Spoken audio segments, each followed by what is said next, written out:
Devredinin pembe devlet şahı var bir kömür. Ey kömür yar ey kömür.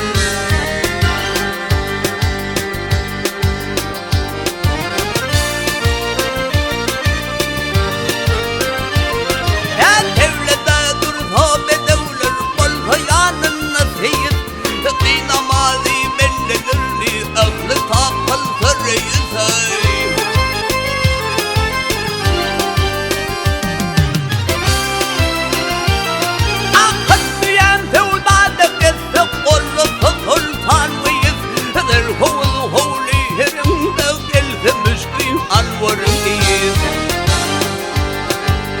Yaparsın aleni çeşmu var ettin gönül. Ey gönül yar ey gönül.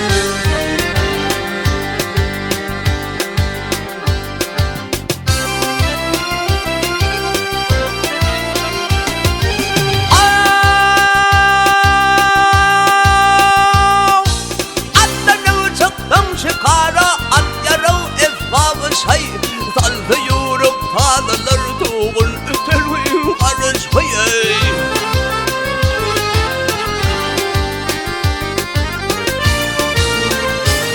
Elimi damanan verir ve borzumdum hatamı tay. Toyları bağışıy gerek tam uğru kazık detmenay.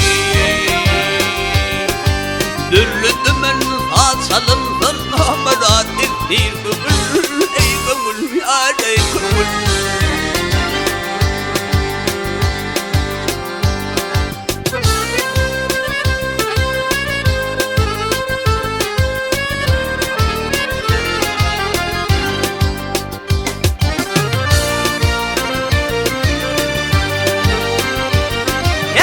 Hasap bir man gerek gülgüllü bir man hanılır.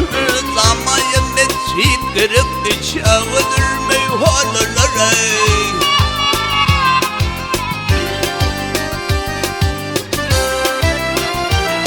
Ay orta yerde şam yankı çarpırır pervaneler.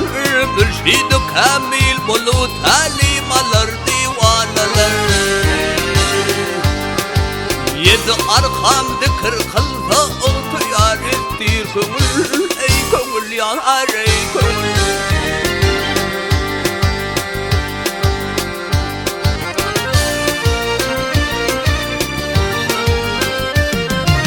Gayrı için kıldık merahat yedi tayhan yer gerek.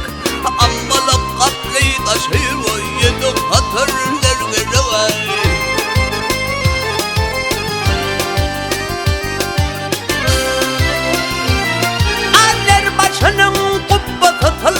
Kümüş olar gerek. Vahid-i münber olrak hayra mescid gerek. Kapılım Kur'an okuysa hoş o vaziftir gönül. Ey gönül yanar ey gönül.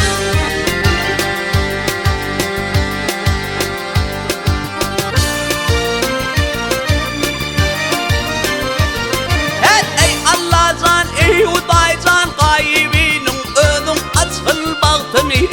Dostlarım kendiyle nefye koymak dağıtını ey.